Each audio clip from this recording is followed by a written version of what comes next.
Good evening to all of you. आपका हमारे YouTube channel the Knowledge Plaza में स्वागत है।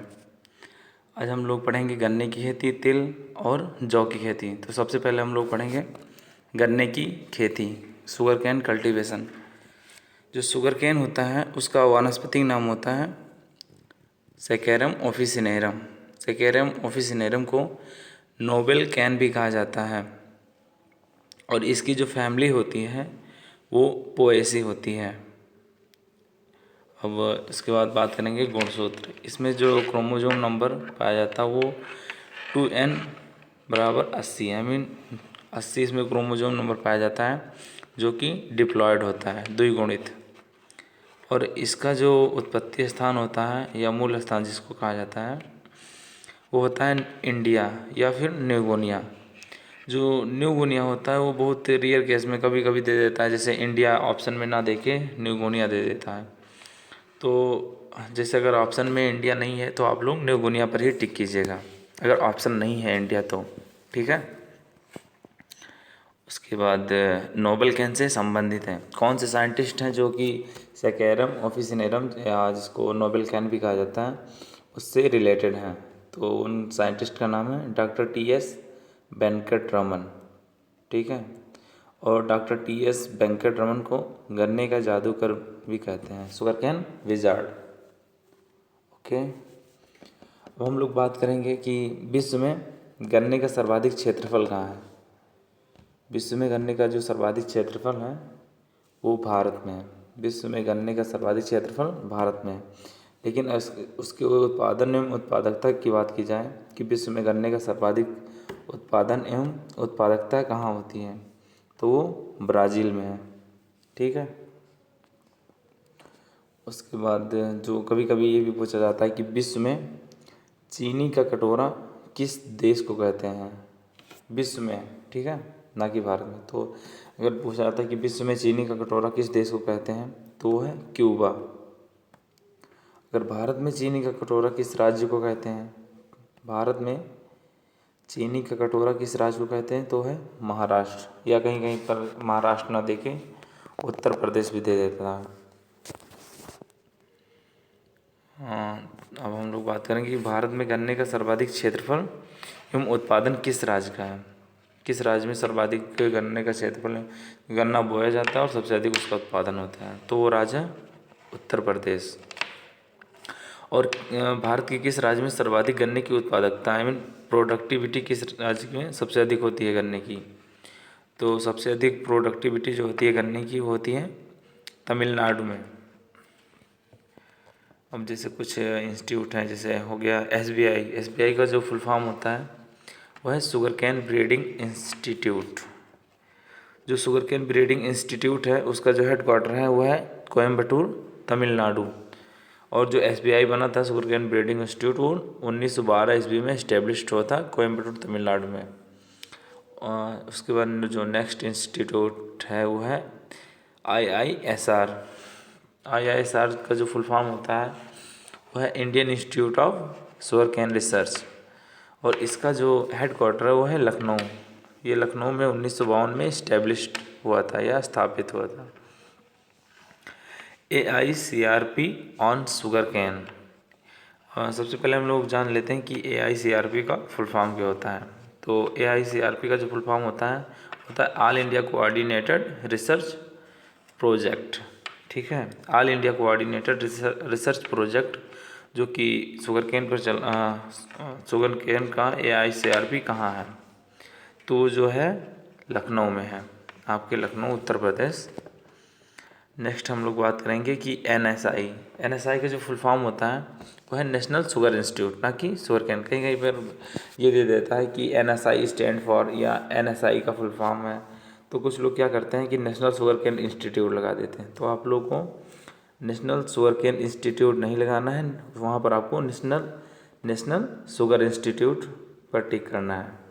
और ये जो है ये कानपुर उत्तर प्रदेश में इस्टेब्लिश्ड है NSI जो है। हम लोग पढ़ेंगे क्लासिफिकेशन ऑफ शुगर कैन, गन्ने का वर्गीकरण। जो गन्ना होता है वो मुख्यतः 3 वैरायटी, जैसे कि पहला आपका हो गया सेकेरम ऑफिसिनेरम, जिसको नोबेल कैन भी कहा जाता है, उसमें जो क्रोमोजोम नंबर पाया जाता है वो 2n=80। इसमें क्रोमोजोम नंबर 80 पाया जाता है, जो कि द्विगुणित होता है, डिप्लॉयड। और ये इसमें जो होता है high sugar and low fibre, इसमें जो इसका जो रेशा होता है, मीन फाइबर जो इसका होता है वो कम होता है और इसमें ज़्यादा शुगर पाई जाती है। सेकेंड हम लोग बात करेंगे सेकेरम बारबेरी। सेकेरम बारबेरी को जो होता है इंडियन कैन भी कहा जाता है, या हिंदी में भारतीय गन्ना भी कहा जाता है। इसमें जो क्रोमोसोम नंबर पाया जाता है वो 2n=82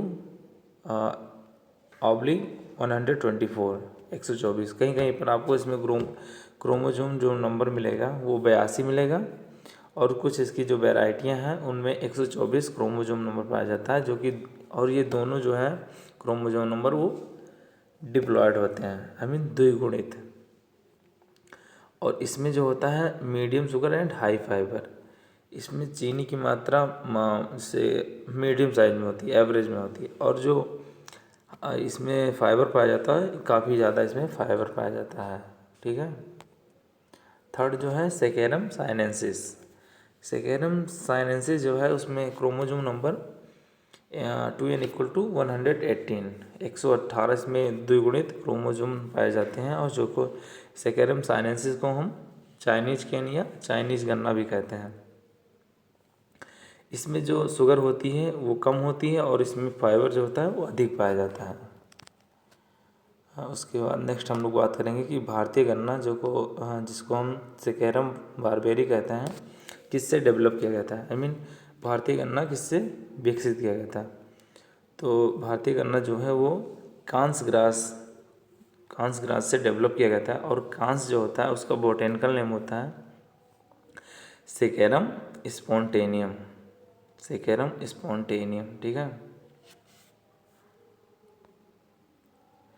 और जो गन्ने होते हैं उसके द्वारा क्या क्या बाई प्रोडक्ट बनाए जाते हैं उसके बारे में हम लोग पढ़ेंगे। जैसे कि फर्स्ट है वागैसेस, ठीक है, जिसका प्रयोग हम लोग पेपर एवं ईंधन बनाने के रूप में करते हैं। और जो सेकेंड है वो है मोलेसेस। मोलेसेस का जो होता है एल्कोहल, आई मीन शराब बनाने में प्रयोग किया जाता है मोलेसेस का। उसके बाद जो थर्ड है इसके जो बाई प्रोडक्ट हैं, थर्ड प्रेसमेड। प्रेसमेड का प्रयोग जो हम करते हैं एसिडिक सॉइल के सुधार हेतु, अम्लीय मृदा के सुधार हेतु हम प्रेसमेड का प्रयोग करते हैं, जो कि गन्ने का बाई प्रोडक्ट होता है, सह उत्पाद जिसको कहा जाता है हिंदी में। ठीक है। फिर फोर्थ नंबर जो है वो है गैसोहॉल। गैसोहॉल जो होता है ये ऑटोमोबाइल में प्रयोग किया जाता है। इसमें जो होता है 80% पेट्रोल होता है और 20% एल्कोहल से मिलके बनाया जाता है गैसोहॉल। ठीक है। ये जो होता है ऑटोमोबाइल में प्रयोग किया जाता है। अब नेक्स्ट हम लोग बात करेंगे क्लाइमेट। गन्ने के लिए कैसे क्लाइमेट की आवश्यकता पड़ती है। तो गन्ने के लिए जो अधिकतर नम जलवायु या ह्यूमिड क्लाइमेट की आवश्यकता पड़ती है। इसके लिए टेम्परेचर जो होता है वो 26 से 32 डिग्री सेल्सियस टेम्परेचर रिक्वायरमेंट होती है। और जब गन्ना पकता है तो उसके लिए 18.8 डिग्री मतलब 18.8 डिग्री सेल्सियस टेम्परेचर की आवश्यकता पड़ती है। कभी कभी ये एग्जैक्ट न दे करके रेशियो में, जैसे डिफरेंस में पूछा जाता है कि 18 से 20 इतना डिफरेंस दिया रहता है कि 18 से 20 डिग्री सेल्सियस।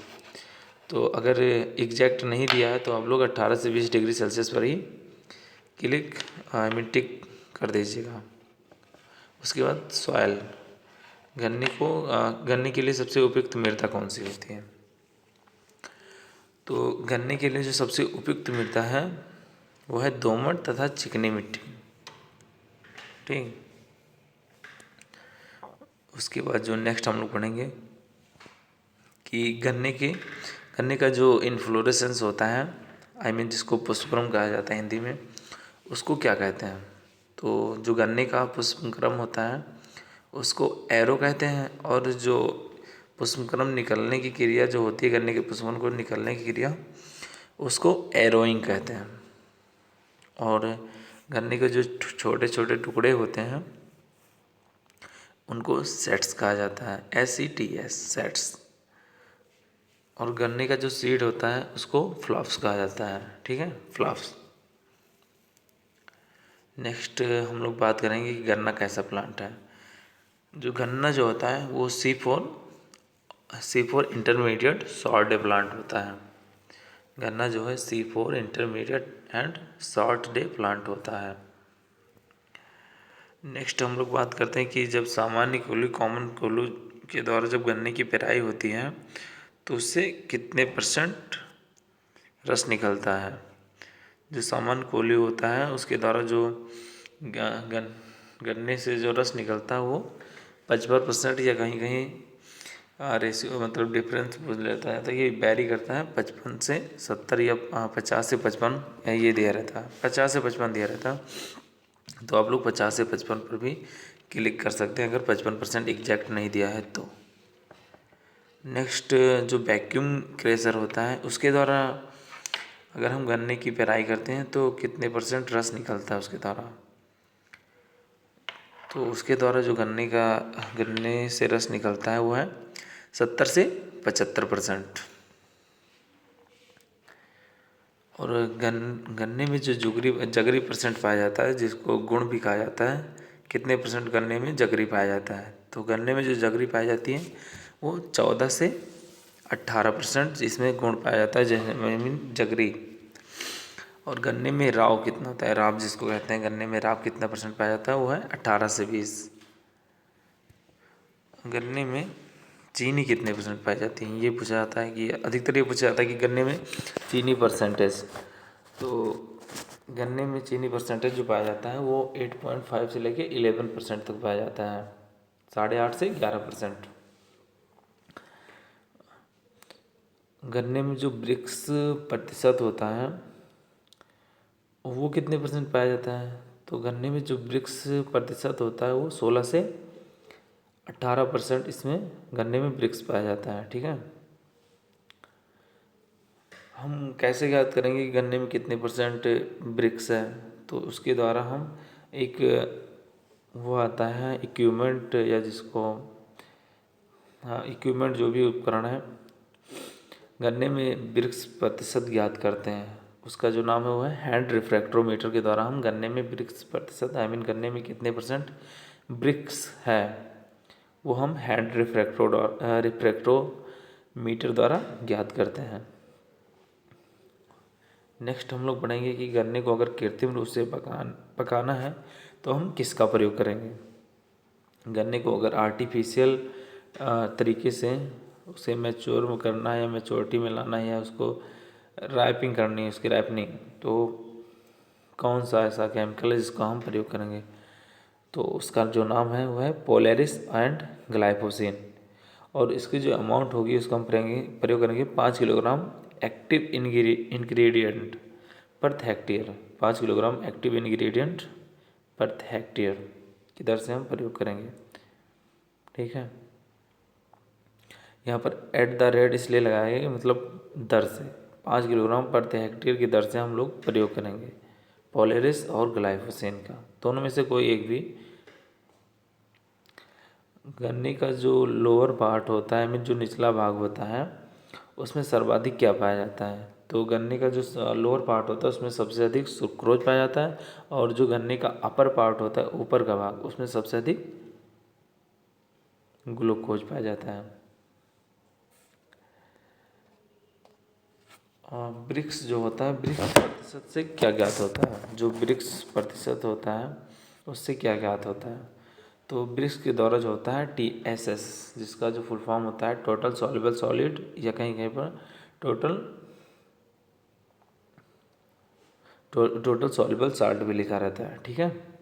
तो ब्रिक्स प्रतिशत से TSS ज्ञात किया जाता है। अब हम लोग बात करेंगे कि गन्ने की सीड रेट कितनी होती है प्रति हेक्टेयर।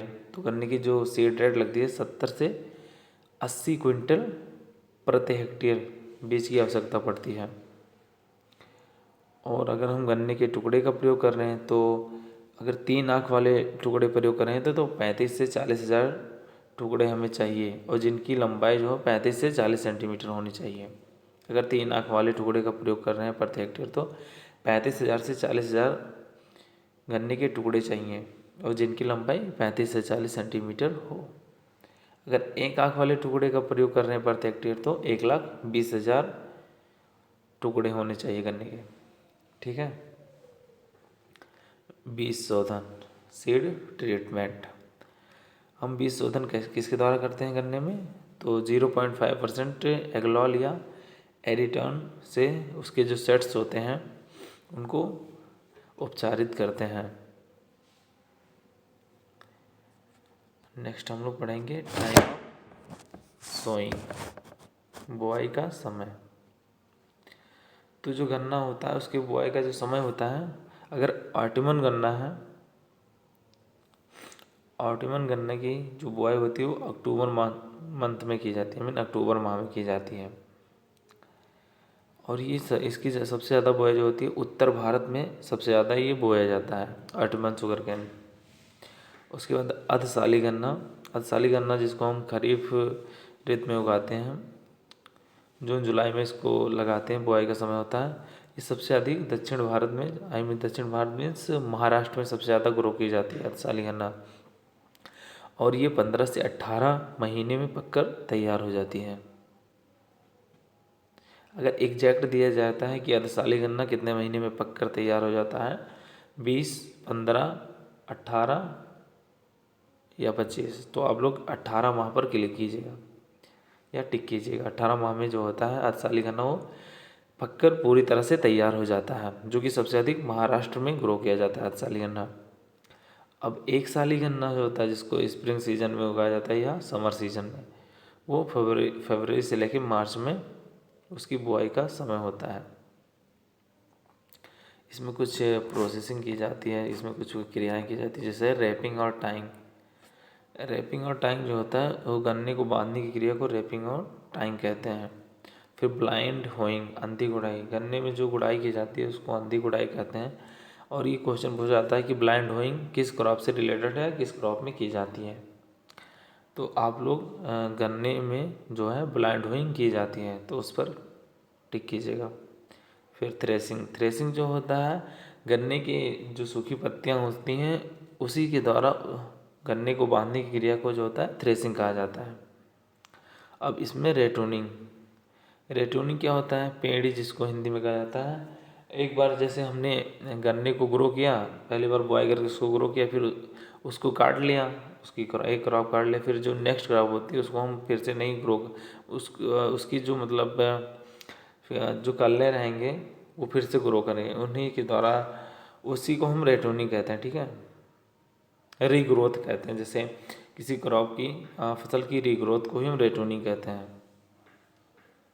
अगर रेटूनिंग हमें मतलब करनी रहती है गन्ने की, रेटूनिंग तो अधिकतर की ही जाती है, रेटूनिंग गन्ने की पेड़ी जिसको कहा जाता है। अगर रेटूनिंग हम ले रहे हैं गन्ने की तो उसमें 20% नाइट्रोजन उस क्रॉप में, गन्ने की क्रॉप में अधिक देते हैं, जिससे कि उसकी ईल्ड बरकरार रहे, उसका प्रोडक्शन भी अच्छा हो प्रति हेक्टेयर। नेक्स्ट जो है बुआई की विधि, गन्ने को किन किन मेथड से बोया जाता है। फर्स्ट तो है फ्लैट मेथड, जिसको हिंदी में समतल विधि कहते हैं। ठीक है, समतल विधि। यहाँ 8 से 10 सेंटीमीटर गहराई पर गन्ने को बोया जाता है और गन्ने की जो स्पेसिंग रहती है वो 75 से 90 सेंटीमीटर होती है। और यह जो फ्लैट मेथड होता है ये उत्तर भारत में अधिकतर बोया जाता है। नेक्स्ट जो है वो है फरो मेथड। फरो मेथड में जो होता है गन्ने को 10 से 15 सेंटीमीटर गहराई पर बोते हैं और जो इसकी स्पेसिंग होती है, अंतरण जो होता है वो 75 से 90 सेंटीमीटर होती है। और जो दक्षिण भारत में फरो मेथड यूज किया जाता है उसमें उसकी बोनी की गहराई जो होती है 15 से 20 सेंटीमीटर होती है। और फरो मेथड सबसे अधिक दक्षिण भारत में, इस मेथड से सबसे अधिक दक्षिण भारत में बुआई की जाती है गन्ने की। और जो लास्ट मेथड है वो है ट्रेंच मेथड। ट्रेंच मेथड को हम नेक्स्ट अदर नाम से जैसे जावा मेथड भी कहते हैं। और इसके द्वारा जो गन्ने की बुआई की जाती है वो 15 सेंटीमीटर से अधिक गहराई पर गन्ने की बुआई की जाती है। अब इसमें जो हम उर्वरक देते हैं, इसमें नाइट्रोजन जो होता है 150 से 200 किलोग्राम प्रति हेक्टेयर की दर से नाइट्रोजन देते हैं गन्ने की फसल में, और जो फास्फोरस देते हैं वो 100 से 150 किलोग्राम प्रति हेक्टेयर। पोटेशियम जो होता है वो भी 100 से 150 किलोग्राम प्रति हेक्टेयर, और जो सल्फर होता है वो 10 से 15 किलोग्राम प्रति हेक्टेयर की दर से गन्ने की फसल में प्रयोग करते हैं या देते हैं। नोट: अगर हमें गन्ने की बुआई करनी होती है तो जो गन्ने का मतलब पूरा गन्ना होता है उसकी ऊपरी 1/2 या 1/3 भाग का ही प्रयोग किया जाता है, क्योंकि निचले में जो होता है सबसे अधिक क्या पाया जाता है, मैंने अभी आपको बताया कि जो निचला पार्ट होता है उसमें सबसे अधिक सुक्रोज पाया जाता है, ऊपरी पार्ट में ग्लूकोज। जैसे मैंने यहाँ पर आपको बताया होगा ये जो गन्ने का निचली भाग होता है उसमें सुक्रोज, एंड गन्ने का जो ऊपरी भाग है उसमें ग्लूकोज पाया जाता है। इसलिए गन्ने का ऊपरी 1/2 या 1/3 भाग प्रयोग किया जाता है बोने के लिए। अब इसमें कुछ सिंचाई की क्रिटिकल स्टेजेस होती हैं। जैसे फर्स्ट है जर्मिनेशन स्टेज। इसमें जो होता है जर्मिनेशन स्टेज पर 0 से 60 डेज आफ्टर सोइंग DS, मतलब कि पहले जो सिंचाई की जाती है वो 0 से 60 दिन के बाद की जाती है, बुआई के दिन के बाद की जाती है। और जो फॉर्मेटिव स्टेज होता है उसमें 60 से 130 दिन के बीच में बुआई के बाद जो होता है इसमें सिंचाई की जाती है। और यही जो मोस्ट क्रिटिकल स्टेज होती है फॉर इरिगेशन के लिए। फॉर्मेटिव स्टेज जो होती है गन्ने में क्रिटिकल स्टेज है इरिगेशन की, जो कि 60 से 130 डेज आफ्टर सोइंग, मतलब बुआई के दिन के बाद की जाती है। जो थर्ड इरिगेशन हम करते हैं वो ग्रैंड ग्रोथ स्टेज पर, जो कि 130 से 250 दिन बुआई के बाद मतलब बुआई के बाद प्रारंभ होती है। और जो मैच्योरिटी स्टेज होती है उसमें 250 से 360 डेज आफ्टर सोइंग, मतलब बुआई के इतने दिन के बाद हम मैच्योरिटी स्टेज पर इरिगेशन करते हैं। नेक्स्ट हम लोग पढ़ेंगे वैरायटी। तो सबसे पहले हम लोग पढ़ेंगे कि इसकी जो गन्ने की है वो फर्स्ट हाइब्रिड वैरायटी कौन सी है। तो गन्ने की जो फर्स्ट हाइब्रिड वैरायटी वो है CO 205 205 CO 205, जो कि 1926 में निकाली गई या डेवलप की गई। अब नेक्स्ट हम लोग पढ़ेंगे mutant variety of sugar cane, गन्ने की उत्परिवर्तित प्रजाति। तो पहली जो इसकी वैरायटी है वो है CO 8608, एंड जो सेकेंड है वो है CO 995, थर्ड जो है CO 8153, CO 8153 जिसको कहा जाता है। अगर हम पैडी या रेटोनिंग के लिए कोई क्रॉप ले रहे हैं तो उसकी कौन सी वैरायटी है, वो फर्स्ट जो है वो है CO 786, एंड सेकंड जो है CO 1148। अब जो वंडर केन है उसकी कौन सी वैरायटी है, वंडर केन की जो फर्स्ट वैरायटी है वो है CO 671, और जो सेकंड है वो है CO 419। नेक्स्ट हम लोग पढ़ेंगे डिजीज़। इसमें डिजीज़ कौन कौन से लगता है गन्ने में डिजीज़। तो इसमें जो होता है फर्स्ट हम लोग पढ़ेंगे फाला ब्लाइट, जो कि फिजियोलॉजिकल डिसऑर्डर होता है। फाला ब्लाइट जो होता है वो फिजियोलॉजिकल डिसऑर्डर होता है जो कि मैंगनीज की कमी से लगता है। और जो गन्ने में सबसे अधिक ये पूछा जाता है कि गन्ने में जो रेड रॉट या लाल चरण बीमारी लगती है वो किसके द्वारा लगती है, और उसका काजल ऑर्गेनिज्म या साइंटिफिक नेम क्या है। तो रेड रॉट जो डिजीज लगती है गन्ने में वो कवक द्वारा लगती है, और इस कवक का जो साइंटिफिक नेम होता है वो है कोलिटोट्राइकम फाल्केटम, कोलिटोट्राइकम फाल्केटम। ठीक है, ये आप लोग ध्यान दीजिएगा कि जो गन्ने में लाल चरण बीमारी लगती है वो कवक द्वारा लगती है, और उस कवक का जो नाम है साइंटिफिक नेम वो है कोलिटोट्राइकम फाल्केटम।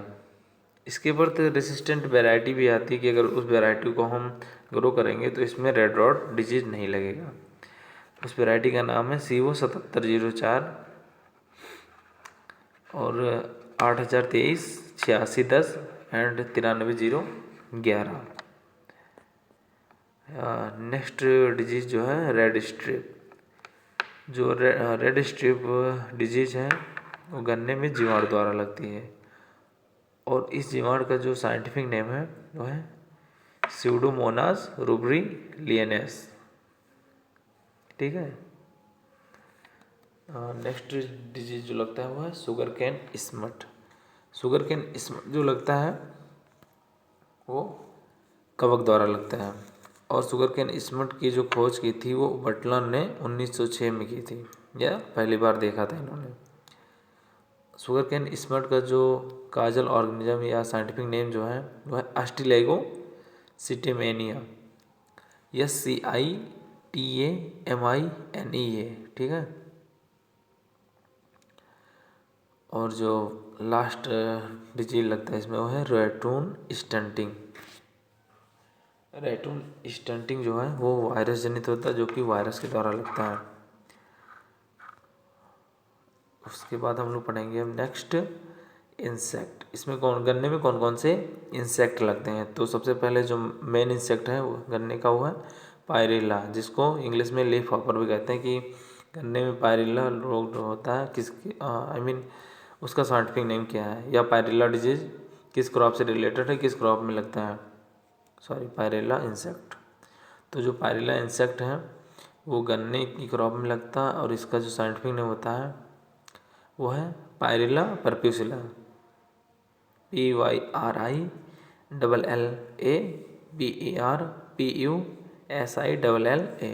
पायरेला परप्यूसिला।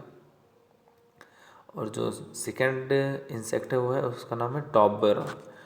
टॉप बोरन में जो होता है bunchy top appearance like symptoms दिखाई देते हैं, और इसका जो साइंटिफिक नेम है वो है स्कैरपोफेगा निवेला।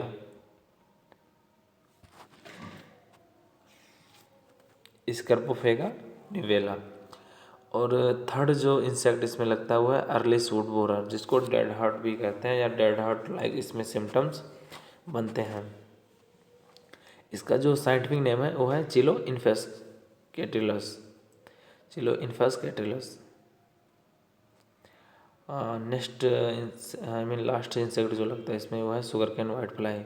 ये पूछा जाता है कि शुगर कैन वाइट फ्लाई किस क्रॉप से रिलेटेड है या किस में लगता है, और इसका साइंटिफिक नेम क्या है। तो इसका साइंटिफिक नेम जो होता है वो एल्यूरोलोबस बैरोडेंसिस, जो कि शुगर कैन जैसे कि नाम से ही स्पष्ट है शुगर कैन वाइट फ्लाई, तो sugar can say he related रहेगा। ठीक है। अब हम लोग बात करेंगे कि यील्ड कितनी होती है शुगर कैन की प्रति हेक्टेयर। अगर नॉर्थ इंडिया में ग्रो की जाती है तो इसकी जो यील्ड होती है वो 600 से 1000 क्विंटल प्रति हेक्टेयर ही इसकी उपज होती है। साउथ इंडिया में जो होता है इसकी उपज 800 से 1200 क्विंटल प्रति हेक्टेयर है। अगर दोनों का एवरेज यील्ड देखा जाए तो 700 से 800 क्विंटल प्रति हेक्टेयर गन्ने की उपज होती है। अगर ये आपसे यही पूछा जा रहा है कि गन्ने की उपज कितनी होती है प्रति हेक्टेयर, तो आप लोग 700 से 800 क्विंटल प्रति हेक्टेयर लगाइएगा। ठीक है। अब doctor Ambika Singh is related to sugar cane agronomy से। अगर आपसे कभी कभी ये पूछा जाता है कि शुगर कैन एग्रोनॉमी से कौन संबंधित है, शुगर कैन एग्रोनॉमी से कौन रिलेटेड है, तो आप लोग डॉक्टर अंबिका सिंह, जैसे इसमें लिखा कि doctor Ambika Singh is related to sugar cane agronomy. जो डॉक्टर अंबिका सिंह है वो शुगर कैन एग्रोनॉमी से संबंधित है। ठीक है। तो आप लोग डॉक्टर अंबिका सिंह ही लगाइएगा कि वो शुगर कैन एग्रोनॉमी से संबंधित संबंध रखते हैं। जो चीनी होती है उसको साफ करने में कौन से पोषक तत्व का प्रयोग किया जाता है। चीनी को साफ करने के लिए सल्फर का प्रयोग किया जाता है। ठीक है।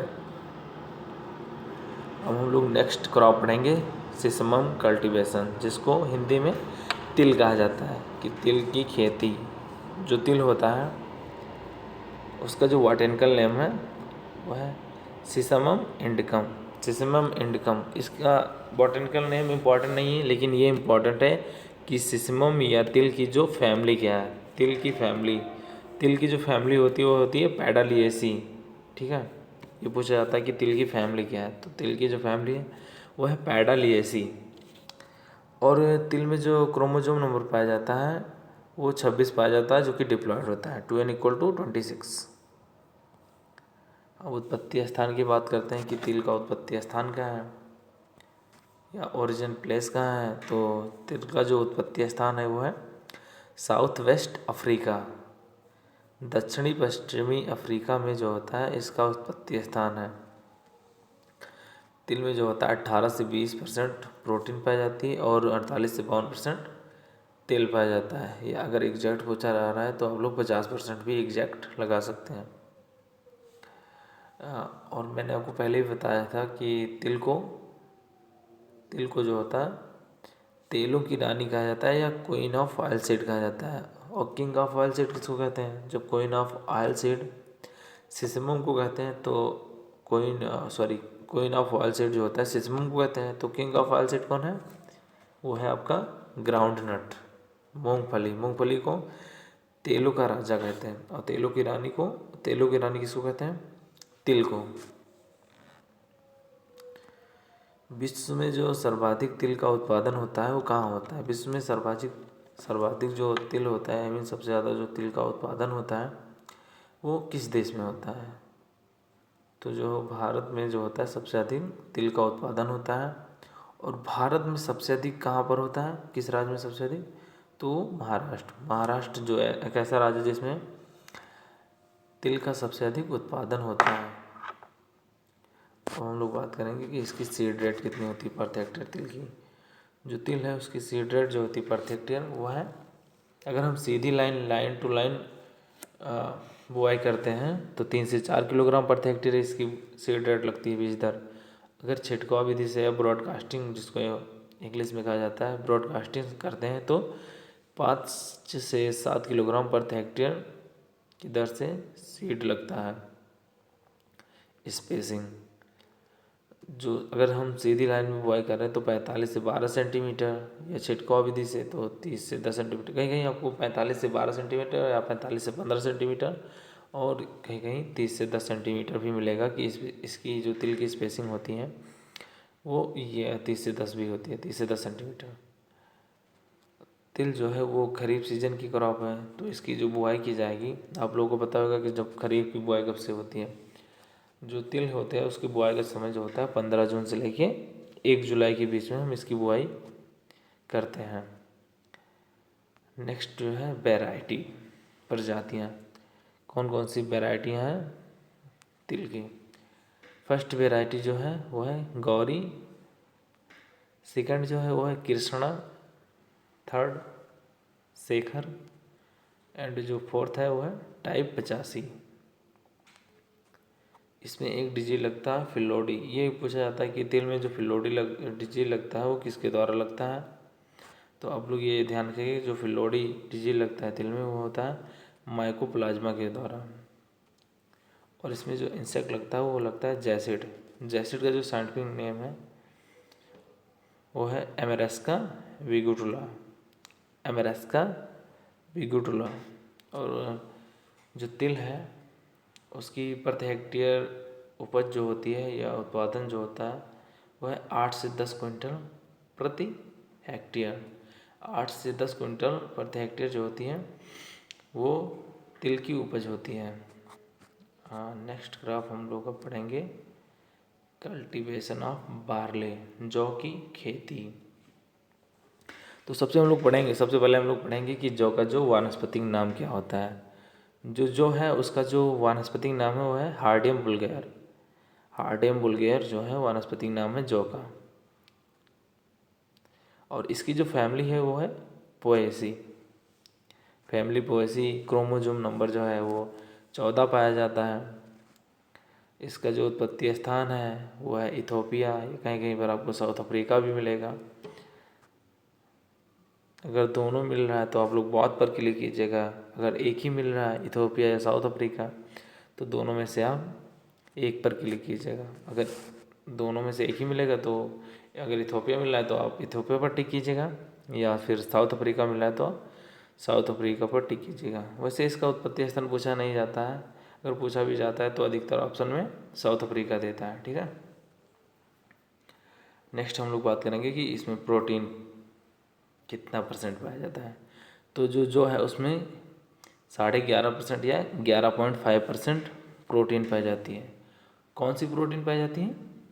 हार्डिन प्रोटीन, जिसको कहीं कहीं पर एल्ब्यूमिनोइड्स प्रोटीन भी लिखा रहता है। इसमें मैंने लिखा नहीं तो आप लोग कहीं नोट कर लीजिएगा, कॉपी पेन लेकर हमेशा बैठिए, क्योंकि हर एक लेक्चर इम्पोर्टेंट है। Point of view BHU ICAR and UP CATET. तो इसमें जो प्रोटीन पाई जाती है वो हार्डिन प्रोटीन पाई जाती है, या एल्ब्यूमिनोइड्स भी कहते हैं। 11.5% या 11.5%। इसमें जो कार्बोहाइड्रेट्स परसेंट पाया जाता है वो है 74%। 74% इसमें कार्बोहाइड्रेट पाया जाता है। अब वसा की बात करें तो इसमें वसा जो होता है 1.5% वसा पाई जाती है। नेक्स्ट हम लोग बात करेंगे कि विश्व में सबसे अधिक जौ का उत्पादन किस देश में होता है। विश्व में सबसे अधिक जौ का उत्पादन किस देश में होता है? तो जो जौ है उसका सबसे अधिक उत्पादन विश्व में रूस में होता है। रूस में सबसे अधिक जौ का उत्पादन होता है। अगर भारत में बात की जाए कि सर्वाधिक जौ का उत्पादन कहाँ होता है, तो वो उत्तर प्रदेश में भारत में सबसे अधिक जौ का उत्पादन उत्तर प्रदेश में होता है। नेक्स्ट है लुगरी। लुगरी एक पेय पदार्थ होता है, अल्कोहलिक पेय पदार्थ होता है। वो किससे बनाया जाता है? तो लुगरी जो होता है वो जौ के सीडों से बनाया जाता है।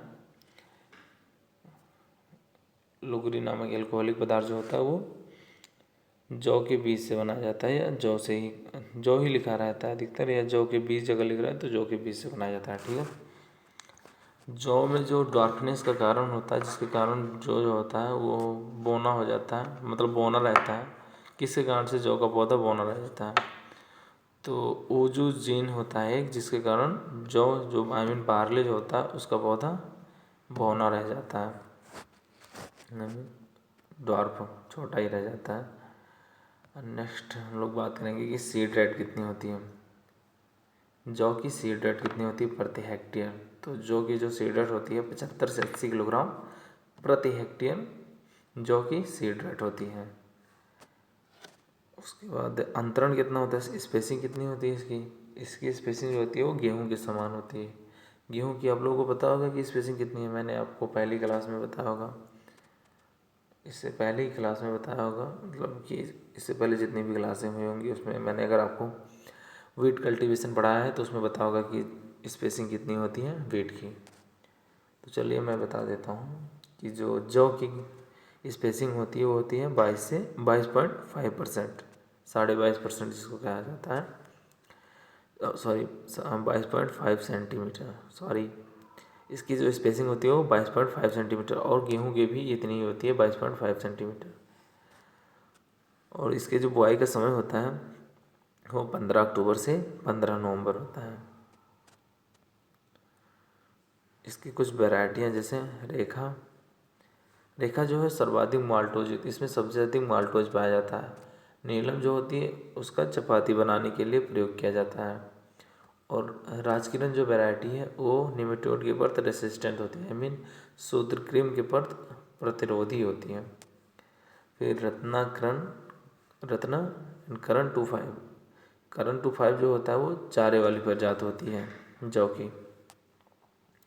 फिर केदार, केदार तो आपको पता ही होगा, केदार जाधव जो कि ऑलराउंडर है, तो ये भी ऑलराउंडर ही है। ये 4 एवं दाना दोनों हेतु प्रयोग की जाती है। नेक्स्ट हम लोग पढ़ेंगे प्रगति। प्रगति भी इसी की वैरायटी है, और ये एक बार क्वेश्चन पूछा गया था कि ऋतुम्बरा किसकी वैरायटी है। तो ऋतुम्बरा जो है वो जौ की ही वैरायटी है। इसके बाद हम लोग पढ़ेंगे डिजीज। तो जो जौ में कौन सा डिजीज लगता है, मोलिया डिजीज। मोलिया डिजीज जो होता है वो निमेटोड के द्वारा होता है, और उसका जो साइंटिफिक नेम होता है वो होता है हेट्रोडेरा एविनी। हेट्रोडेरा एविनी निमेटोड होता है जिसके कारण मोलिया डिजीज लगता है जौ में। सेकंड जो होता है कवर्ड स्मेट। कवर्ड स्मेट जो होता है, स्मेट तो पहली बात 2 प्रकार के होते हैं, लूज स्मेट एंड कवर्ड स्मेट। लूज स्मेट तो आपको पता ही होगा, लूज स्मेट जो होता है गेहूं में लगता है जिसको कंडोर रोग कहते हैं। एक कवर्ड रोग होता है, सॉरी कवर्ड स्मेट कवर्ड स्मेट जो होता है वो अस्टिलेगो हार्डे ही होता है, और जो लूज स्मेट होता है वो अस्टिलेगो न्यूडा टेट्रासाई नाम के कारण होता है। ठीक है, और जो होती है इसकी जो यील्ड है प्रति हेक्टेयर वो है 78 क्विंटल प्रति हेक्टेयर। 78 क्विंटल प्रति हेक्टेयर जो होती है जौ की उपज होती है प्रति हेक्टेयर। तो आज इस क्लास में मैंने आपको शुगर कैन, तिल और जौ की खेती कंप्लीट कराई, और जो नेक्स्ट क्लास रहेगी उसमें कोई दूसरी क्रॉप बनाएंगे। तो आप लोगों से यही निवेदन है कि अगर आप लोगों ने हमारे चैनल द नॉलेज प्लाजा को सब्सक्राइब नहीं किया है तो सब्सक्राइब कर दें, एंड बेल आइकन को प्रेस करना ना भूलें, और अपने दोस्तों में भी इस वीडियो को शेयर करें, और लाइक कमेंट शेयर करना तो भूलें ही ना आप लोग। Thank you.